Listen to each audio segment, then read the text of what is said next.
Et là, le mec me dit « Oui, à cause de vous, ma grange, elle a brûlé, comment je vais faire maintenant ?» Je lui ai dit « à la base, vous vouliez que je vous débarrasse des rats qui étaient dedans. Bon bah s'il y a plus de grange, les rats peuvent plus la squatter.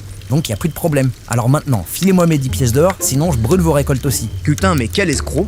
10 pièces d'or pour des rats dans une grange, c'est du vol. Ouais, vous dites ça parce que vous avez pas la vision. Non, mais c'est pas une question de vision, c'est juste trop cher pour ce genre de quête. Normalement, des rats à buter, c'est 1 pièce d'or, 3 max, si les rats sont balèzes. Ils étaient comment ceux-là? Bah j'en sais rien, je suis même pas rentré dans la grange. J'ai lancé ma torche dedans et j'ai laissé les flammes faire le boulot. Mais t'es vraiment le dernier des connards. C'est à cause des abrutis comme toi qu'on passe pour des blaireaux quand on propose nos services. Des blaireaux et des escrocs. Mais je vous emmerde, je suis un chevalier indépendant, je gère mon business comme j'ai envie. En attendant, je me suis fait le salaire d'une quête de 3 jours en quoi 10 minutes, même pas. 10 minutes? Bah ouais, ça brûle super vite une grange. Surtout que ce jour-là il faisait bien chaud, le bois était bien sec. Non, franchement, je trouve que ça les vaut largement ces 10 pièces d'or. Se débarrasser d'une bande de rats c'est facile, mais pour le faire aussi vite, faut un certain niveau de compétence. Et c'est ça qui justifie le prix. En fait, tu te rends même pas compte à quel point t'es bête. C'est terrible. J'en ai vu des cons, mais toi, t'es le champion. Pensez ce que vous voulez, j'écouterai vos avis quand vous ferez autant d'argent que moi. D'ailleurs, pour tout vous dire, il m'a même laissé un pourboire et il m'a recommandé auprès de ses amis. Tu déconnes. Comment c'est possible?